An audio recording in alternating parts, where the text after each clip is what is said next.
Kan deebi'u malee wanta ammaa gaariidha. Waan namaa toludha. Tooftaa ofii keessanii fi ofii keessanii ittiin jiraattan seetan ni beekuutu gaarii miti malee tooftaa seetanaa beekuun keessan baay'ee gaarii. Addunyaa kana keessaa tooftaa seetanaa beekuun riqicha jee'umsaati. Gooftaa Yesuus baay'ee nama gaafa kadhattanis ofii keessanii maaliin godhinaa ofii mul'isinaa ofii keessan dhoofaa kan inni jedheef tooftaan seetanaa baay'ee isaa garaa isaa namitti gala meetimmaa hojii sikee waa sirrittu seera boqonnaa torba seera boqonnaa sadii lakkoo torba kana saba Israa'el duryaani Waaqayyo isuma achitti guutate isuma seera isaanii beeku Musee geessee saba kana geggeessi dura saba kana adeemee ani si duukaan dubbadha ani seetaan dubbadha ati sanarraa dhageesse musamatti dubbadha akkamitti hin dubbadha sabni kun dubbii afaan kootiin dhaga'u ani dingeedha innaa kan si hiiku ani ofii kootii haaroonii nan siiqa. Kenapa buka rifat figa? Berokot itu na berokot nang gawante. Wakanya sama kan ageting gegese garmuma da banani. Samukun garmuma da banan. Gaga garmuma di seratan. Hambani nabam. Gaga garmuma di seratan. Otu madam kali ya tuante. Sabala fago di mukana. Sabala fago di mukana tu. Karage lagi betul kan. Ofi gunggumu tu madi naman kisah mana nama rati gunggumu nama kudus. Tuh farfana ko rin daw bigla nama. Ofi gunggumu tu bigla mali nama musya mali. Bila ka sa tanina marati gunggumu. Kata rayo na marafis. Amen. Amen jallo. Adunya ni kesa rawan nukuni. Adunya ni sing kesa rawat tangkul. Adunya ni fab dukana kamu. Yeronis yoromaris. Adunya ni kesa rawan nukun. Adunya na matukolfa. Adunya na maya nyacha na maya tu. Adunya kana kesa kafa jiran no. Saba kana maaltu isa ji'a tokko bultii godhanii kanaan hindaan maaltu kana hordanaaf guyyaa ko yookiin jettan fayyitanii sinii garadamee gungumaan deemina gungumaan dhaginaa gungumaan galina gungummiin Israa'eloota iyyuu lafa dhiyoo akka isaan naanna'aa deeman godhu addunyaa keessa jiraattan kana keessa gaafa jiraattan ofii keessanii alaa kasadheera silan diinni kee lafa keessa biraa fuudhee. Amen. Gaya na pagay na berapa ni? Amen. Amen. Sama ba din ni Ken no fi sati ari fatufi? Hawari ni sitar to kuni ba ari fatuf sin najil. Bili ba ari fatuf sin najil. Amen. Bin ba ari fatuf sin najil.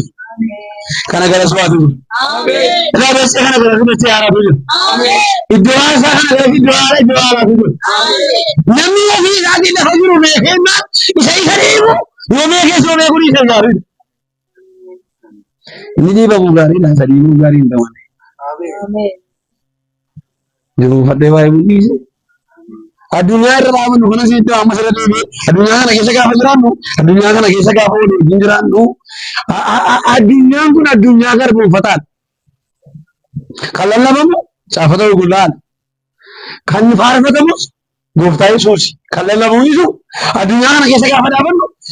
Dindu mana ammu tu mana kana darbe manne lama darbe mana sari darbe mana butu mana butu walla ka baati ani jahuradi inaru maal inaru betu hamma tu ka'e hoteelli gurguddate hamma tu ka'e kaafeen gurguddate magaalaan ishee jedhee magaalaa guddataa tira namni keessa darbaa kee aboo abluuf waldaan guddatee garuu manni qulqullummaa baay'atee garuu namni mataa dhukkubsatee boo inni sun magaalaa guddise inni kun maaliif nama aarsa. La cosa de la vida como gandiban y como se la cosa de la vida está hamaरी ना मार्स सकले देखांगे कभी सब ना हमारी ना मार्स जो सी बिता नहीं हर दुनिया की ये लक्ष्य से नहीं जिरे ना ये हक ऐसा जरा दुकान के दावा बते मोबाइल फान लब तू दुकान के सांभाई वाई फादु बच्चू इफन मेरे Kaneez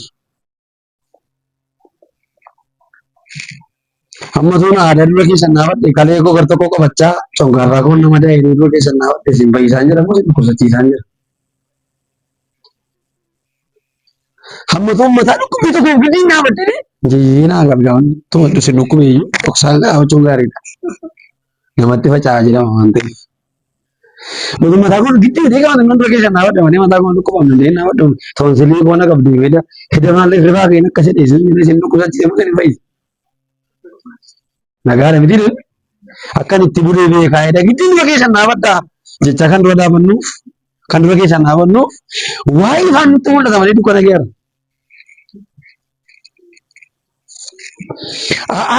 Addunyaan ifaa yeroo hundumaayyuu utuu faarfatameeyyuu utuu lallabameeyyuu addunyaan ifaa keessa namni dhaabatu hin jajabu. Addunyaan dukkanaa garuu yeroo hundumaa wanti nuti guddaan bookeetu arba. Addunyaa dukkanaa keessatti bookeetu arba. Takka duraan agarra eegataa kana asitti hima. Lafa keenya ga'uudhaaf kan inni kaatu Gibxiin kan inni ofii isaatii Israa'el duukaa kaatuufi Gibxiin kan Israa'el duukaa kaatuufi iddoo isaatti deebisee garboomsuuf mana isaatti deebisee garboomsuuf malee gola isaatti deebisee garboomsuuf malee jara kana birmadummaa baasuuf miti. Akkuma addisuun isa ta'uu baacaa gaafa warafata gaafa dukkannaan maatu lafa bari'uuf akkuma jiran saba Israa'eliin kana kan isaan qaqqabuudhaaf fardeeniif konkolaataan ka'aniifi saba Israa'el warri arganii warri sagalee hin dhageenye fardeeniif konkolaataa warra Gibxiidha ka'aniitu achi yeroo balleessineedhan nuu hidhaniidhaaf. Kanniisii tokko tokko namarra deemtee dafqa dhugaatu gaafa isin hidditu waan barbaachiftu gaa dhabduuti. Tokko tokko manuma keessa nama wajjin jiraatte iddaama qabdi mana keessa jiraattutu waan hojjettu waan beektuuf achi deebitee waa been taatu akkasii nama hidditu sana qol mana isheetti deebiti. Achumaan dhufe biqila kanaa waa'ee kanniisaa beeka. Mana isheetti waan deebituuf ofii isheetti nama hidditee toora kanniisaa keessaan baatu. Ilkeen hin jiru taanaan hiikkata kanaan dhaqu. Ilkeen hin jiru taanaan ilkeen keessa hin jiru taanaan hin deebisanii jiru. Ilkee malee lama dammeessuu hin danda'amu. Walii wallaan hin jennu akka mirgaa wal fuudhaa gara Waaqayyootti. Amantiidhaan Waaqayyoota lafa kana sinnaawe. Akka isin amantan nan barbaada baay'ee isaa. Inni isa rakkisu kun lafa ga'ee si biraa fuudheera. Raajaa biratti inni na rakkisu kun lafa ga'ee na biraa fuudheera. Dhugumaan isiniin jedha inni isin rakkisu lafa ga'ee isin biraa fuudheera. Isanii rakkise lafa ga'ee nu biraa fuudhuu isaa kan ittiin beeknu kan hin deeffata rakkisu. Lafa ga'eetti isin biraa fuudhaa kan isin beektan ofii keessanii kanaanis beeku isinis beektan lafa ga'ee nu biraa fuudhuu isaa muddamatan maatu. Yoo muddamnan maali malee muddamne hin kennamu. Saba Israa'el kan dursee kan dubbatu yoo hin jettan Israa'elonni gaafa dubbii kana dubbatani Israa'elonni dubbii kana gaafa Museedhaan dubbatani Museedhaan akka jedhanii nuuni sabni harkaa baane kun sabni biraa dhimne kun nuuni waan ta'eef otuma achuma teenye isaanumaa garba taane otuu isaanumaa ofiin jiraanne wayyu lakkoofsa 13 yoo hundumaa garaa dubbataa deemtan. Yoo hundumaa dubbannu du'aa isaa irrattis yeroo hundumaa dubbatan siin warraaf Museen deebii kana gaafa kenne ofii isaa irraa dhagee miti Waaqayyoo irraa dhagee galaanni saba kana dura jiru sabni Israa'el galaanatti seeneera saba Israa'el booda immoo Gibxiitu jira inni nanii ibsinii jedheera. Waaqayyoo sila waa'ichaa ture hunduma keenyaan ameen. Inni haadhu gaaf tokko utuma haaduu isa ittiin haadhu sana hundu. Ameen. Natti haadhi jechuun gaariidha. Ittiin haadhi jechuun gaarii miti. Sabni Israa'el eessa ga'anii yoo isin jettan eessa ga'anii ofii isaaniiti. Sabni Israa'el galaana diimaa bira ga'a. Duubatti deemuufi warra isaan hordofu warra isaan hojjetu jira. Inni isanii ala galee isaan garboomfatan. Mutuun sichi biyya lafaatti hin deebi'a jedhee utuu sichi biyya lafaatti deebi'a jettanii biyyi lafaa si beeksisa hin fudhatu. Namni tokko qodaa lama ta'uu hin danda'u. Namni tokko yookaan garbataa yookaan hin garboomfata. Wal duukaa garboomfataa garban ta'u namni tokko. Sabni Israa'el galaana diimaa bira gaafa ga'an wanti galaana diimaa biraan isaan ga'e kanaan itti adeemaa jiru. Warri jiru immoo hordoftoota Israa'el. Waaqayyo akka godhee isaan biraan hambise galaanicha diimaatti isaan ariifachiisetu saba kana immoo boquu jabeesse Saba kana saba jabaatee Israa'eliin duukaa deemu kana boqotaa beeksatu gara warra Israa'elitti kan inni ariifachiise yeroo isaa kennu akka deemu see raajii Musee raajii fiitti warra ariifisan kana akkanatti deebi'anii naqatan. Ameen. Namni takka mataa naan dhukkubne yaani hin beeku mataa dhukkubne yoo baay'ate daa'imoota baataman kana ni yaada. Naannoo ji'a lammaffaa keessa takka marfee waraannan deennaan budaa waldaa keessa caana. Dhuma takka marfee waraannan deennaan torbe sana marfee waraannan. Budaa isa bakkee isa mana keessa waldaa keessa caana. Takkaatuma marfeen na qolli yaani adoo caala kaanii waraanna dhawee dhugu waggaa 27 jiraate. Ji'a sadaffaa keessa garuu garmalee na kufaayise. Garmalee na kufaayise. Kufaatu narraan kan ka'e. Dhaqee marfee lama waraanna dhaabadii waraanna dhaanu. Ammoo kana namatti hammaata ishee yaadne namaa nan bareechuma. Asumaan ergaa himi. Gaafa isin dhukkuba koo itti tanan eessa dhaqaban. Ani qodaa kee ittiin jenna taanaan eegala. Dhukkuba koo itti taanaa yeroo hundumaa horese dhukkubee kan keessan miti. Ameen jedhamu. Saba Israa'el kanaaniin dhagaanii manaafaan yoo garaatti kan namani akka dhumanii sodaatan waan Waaqayyoo isaanii godhu hin arginu. Waan Waaqayyoo isaanii gochaa jiru hin arginu. Sabni Israa'el ofii isaatii inni duuba isaatii fardaa konkolaataan an jiru. Isaan garuu kophee kan qabanis miila duwwaa kana deemanis nama lafarraa deemaa jiru. Nyaatanii garaadhaa qabu. Maal keessa jiru yoo hin jettan Waaqayyoo sumaannaa waaqarraa jiraataasii isaan soora malee. Kattaa jaa bishaan baasee isaan soora malee. Sabni kun gaggeessaa harka Waaqayyootiin jiraata malee. Waan mana isaa keessaa qabu, waan mana isaa keessaa nyaatu, mana isaa keessa taa'ee karaa deemtee jiraata miti. Saba karaa deemuun. Saba karaa deemu wanti boo rakkina baay'atu. Akkuma keessan irraa, akkuma ko'arraa.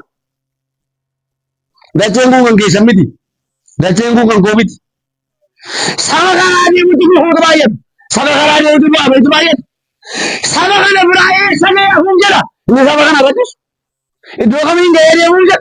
Kan inni ariifate Waaqayyootu waa godhe. Lakkoofsa 19 gaafa dubbiftanni waan baay'ee sana darbe. Lakkoofsa 19 gaafa dubbiftanni sabni Israa'el kun lafa qaqqabametti jiru. Waaqayyo kan godhe ofii isaa ergamaa isaan gaggeessu duraa fuudhee booddeetti deebise. Utubaa abiddaa isa ifu garuu dura Israa'eliin naatu. Machoota warra Israa'eliin rifeetu machoota warra Gibxitti dukkanaan. Ameen. Yeroo kamii isin jettan yeroo gaggeessaa Waaqayyo. Namni ofii isaatii gaggeessaa Waaqayyootiin gaafa jiraatu gaggeeffama Waaqayyoo keessa gaafa dhaabatu inni isa rakkisu lafa ga'ee isa biraa hafe beeka taanaan. Lafa ga'ee na biraa hafe hin beeka taanaan. Lafa ga'ee isin biraa hafe garaan keessa hin amana taanaan. Yoo hundumaa hin amanatu taanaan. Ameen. Oolchin baasee ulfinaan ga'ee isin biraa. Sireera ganama kana namoonni lafaatti argamtan. Inni si rakkisu lafa ga'ee si biraa hafu ga'ee. Inni na rakkisu lafa ga'ee na biraa hafu ga'ee. Inni du'aarsaa kana rakkisu lafa ga'ee biraa hafu ga'ee. Inni mana amantoota kana rakkisu lafa ga'ee biraa hafu ga'ee. Akkamittiin lafa ga'ee biraa hafu ga'ee osin jettan inni si ceesise diina kee ceesisu. Ameen. Waaqayyo rakkisaa munu rakkisuutti dabarsee isa rakkisu kennaa gaafa qabu. Inni hin qabne waan amma turuun jedhe. Waaqayyo gaafa ofii isaatii si wajjin ta'u mul'isu rakkisaa mana rakkisati jettu rakkisaa si rakkisuutti dabarsee kenna. Maaltu isaan ariifachiisee sababa yoo hin jettan qabuuf ariifatan garboonfataan namaaf hin dhufsin hin jedheef garboonfataan namaaf hin dhibu. Mana jawween keessa jiru ammatu jawween du'e iyyuu warri kaleessa jawwee soban jawwee ta'u. Hafuura jawwee inni fanna malee namni jawwee wajjin jiraate tafiin jawwee ta'uu dhiisaa. Ameen. Budaa isa kan zarii Waaqayyo sinnaa. Waaqayyo namatti hin dhiisu. Budaa isa guyyaa keessa barantu nama rakkisa.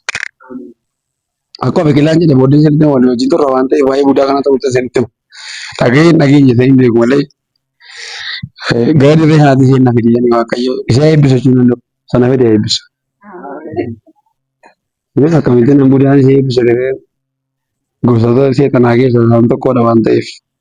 Meera keessan gara Waaqayyootti akka ittiin qabadda. Dhaamsa kana ergaan kun nama lamaaf dhufe. Ameen. Nana mana Ameen. kan iddoo aarsaa kana Ameen. Waaqayyo isuma inni ittiin si rakkisutti dabarsee kenna diina kee. Ameen. Ameen. Ameen. Isuma inni ittiin si abaaruun si eebbise. Ameen. Haleluuyaa. Ameen. Isuma inni ittiin si loluun ol si baase. Ameen. Isuma inni ittiin karaa si dawwatuun si biraa eebbisa ganama kanaa kaasee waaqayyo. Haleluuyaa. Ameen. Saba kanatti waaqayyo gaafa dubbatu hin fakkaatu. Beeffata. Saba kanatti gaafa dubbatu hin fakkaatu. Maaliif hin fakkaatu yoo siin jettan? Maaliif hin fakkaatu yoo siin jettan? Sabni kun hin argine harka gargaarsa waaqayyo. Harka duukaa jiru hin argine. Harrayyuu sabni hin godhaabannu sabni wajjin hin jiraannu kun otuu isa gamaa ilaaluu sabni lafa jalaa dhabu. Tu harka harka namaa keessa ilaaluu harka isaa keessaatii dhabu. Otuu isa keessa ilaaluu qabu isa keessa namaa otuu ilaaluu dhabu.